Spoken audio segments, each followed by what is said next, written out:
그때 예수님께서는 성령의 인도로 광야에 나가시어 악마에게 유혹을 받으셨다. 그분께서는 40일을 밤낮으로 단식하신 뒤라 시장하셨다.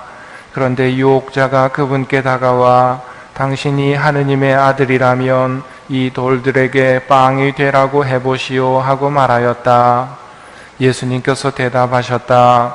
성경에 기록되어 있다. 사람은 빵만으로 살지 않고 하느님의 입에서 나오는 모든 말씀으로 산다. 그러자 악마는 예수님을 데리고 거룩한 도성으로 가서 성전 꼭대기에 세운 다음 그분께 말하였다. 당신이 하느님의 아들이라면 밑으로 몸을 던져보시오. 성경에 이렇게 기록되어 있지 않소. 그분께서는 너를 위해 당신 천사들에게 명령하시리라. 행여 내 발이 돌에 차일세라. 그들이 손으로 너를 받쳐주리라. 예수님께서는 그에게 이르셨다. 성경에 이렇게도 기록되어 있다. 주 너의 하느님을 시험하지 마라. 악마는 다시 그분을 매우 높은 산으로 데리고 가서 세상의 모든 나라와 그 영광을 보여주며 당신이 땅에 엎드려 나에게 경배하면 저 모든 것을 당신에게 주겠소 하고 말하였다. 그때 예수님께서 그에게 말씀하셨다. 사탄아 물러가라. 성경에 기록되어 있다. 주 너희 하느님께 경배하고 그분만을 섬겨라. 그러자 악마는 그분을 떠나가고 천사들이 다가와 그분의 시중을 들었다. 오늘 독서와 복음에서 공통적으로 나오는 것이 악마의 유혹입니다. 사탄이 첫째 독서에서는 하와를 유혹해서 성공했지만 예수님 유혹하는 데는 실패했고 예수님께서는 그 유혹으로부터 승리를 거두셨는데요. 이 창세기에서부터 복음까지 나타나는 이 유혹의 이야기가 우리 삶의 현실이고 또 우리들의 이야기이기 때문에 여기에서 말하는 교훈을 같이 묵상하면서 이번 사순 시기를 보냈으면 합니다. 우리가 받는 모든 유혹들은 결국 하와가 받았던 유혹하고 같은 맥락의 유혹입니다. 뱀이 어떻게 하와를 유혹하느냐 하면 저걸 따먹어라. 따먹으면 그것을 먹는 날 너희 눈이 열려 하느님처럼 되어서 선과 악을 알게 될 줄을 알고 그렇게 말씀하신 거라고 이야기를 합니다. 저걸 먹으면 그걸 먹는 날 하느님처럼 된다는 말입니다. 물론 이건 거짓말입니다. 거짓말이기 때문에 유혹이죠. 하느님처럼 된다. 이걸 왜 뱀이 원하고 있었느냐 하면 인간이 하느님처럼 된다는 말에 속아 넘어가서 이렇게 죄를 짓게 되면 하느님이 더 이상 필요가 없어지거든요. 내가 하느님인데 굳이 하느님이 필요할 이유가 없단 말입니다. 다르게 표현하면 하느님으로부터 독립되고 하느님으로부터 해방되어라. 굳이 하느님 밑에서 이래라 저래라 하느님 이야기 듣지 말고 너도 똑같이 하느님이 돼버려라. 그걸 마귀는 속삭이고 있는 겁니다. 그렇게 하느님으로부터 멀어지고 하느님으로부터 떨어져 나가면 그때부터는 사탄이 집 마음대로 할 수 있는 집밥이 되기 때문입니다. 인간은 하느님이 없다면 사탄의 밥입니다. 놀이개감이고 마음껏 짓밟을 수 있는 것이 사탄이 지닌 능력이거든요.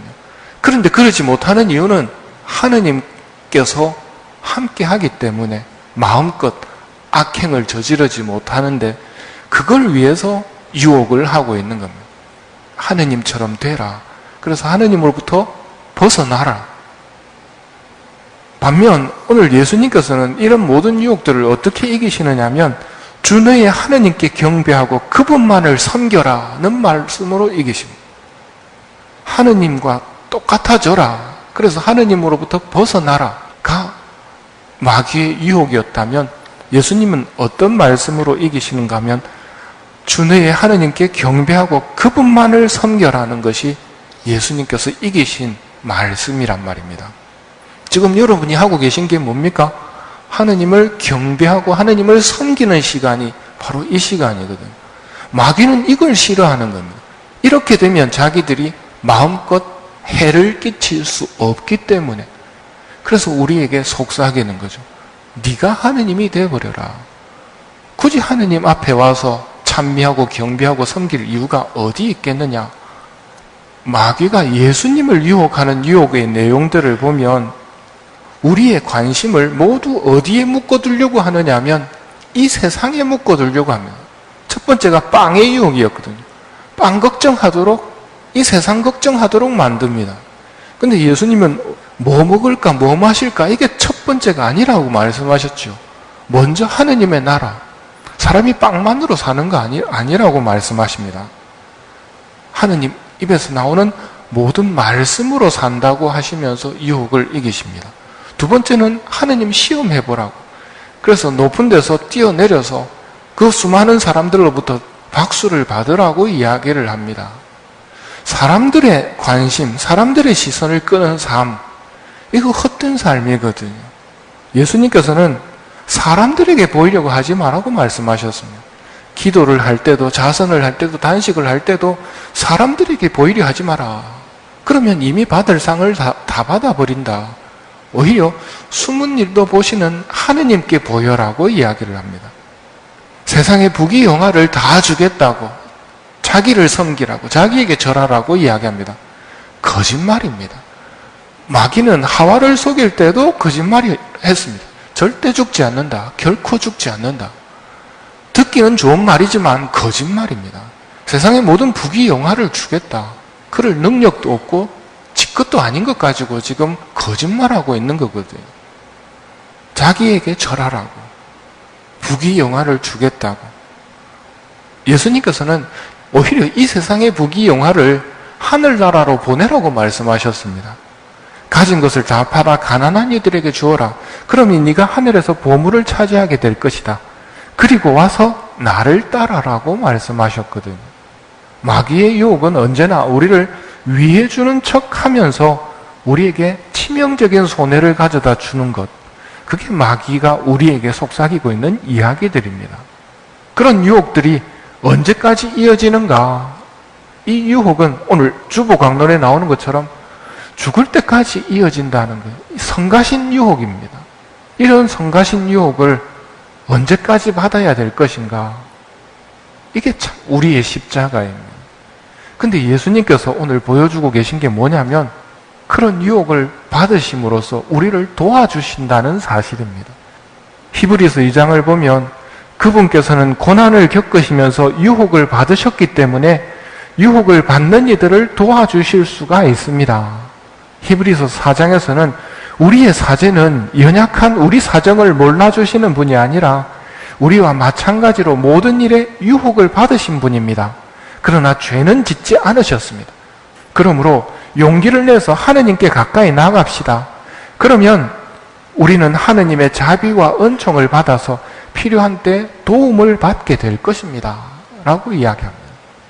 유혹 앞에서 떠올려야 될 것은 언제까지 이 유혹에 시달려야 되는가가 아니라 유혹을 이길 수 있도록 도와주시는 하느님, 하느님이 우리 편이고 예수님이 우리 편이라는 사실이 더 중요한 겁니다. 루카복음 5장에서 예수님께서는 건강한 이들에게는 의사가 필요하지 않으나 병든 이들에게는 필요하다.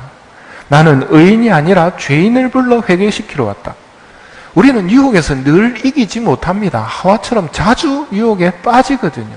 유혹에 빠지는 병에 걸려있는 우리를 고쳐주시려고 오신 분, 도와주시려고 오신 분이 예수님이란 말입니다. 이것이 복음입니다.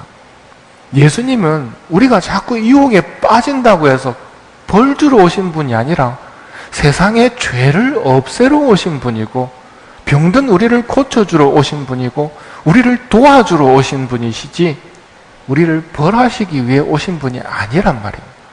유혹을 이기신 그분께서는 유혹당하는 우리의 힘이 되어주신단 말입니다.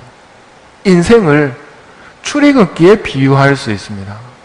노예 생활, 죄의 노예 생활을 하던 이집트 땅으로부터 벗어나서 적과 꿀이 흐르는 약속의 땅을 향해 걸어가는 것이 우리의 삶이거든요. 그런데 그 약속의 땅을 걸어가기 위해서는 첫 첫 번째로 거쳐야 할 것이 이집트 땅으로부터의 탈출입니다. 죄의 생활, 죄의 종살이로부터 벗어나야 하는데 파라오 왕이 점령하고 있는 파라오의 군대가 다스리는 이집트로부터 벗어난다는 것, 탈출한다는 건 불가능한 것처럼 보입니다.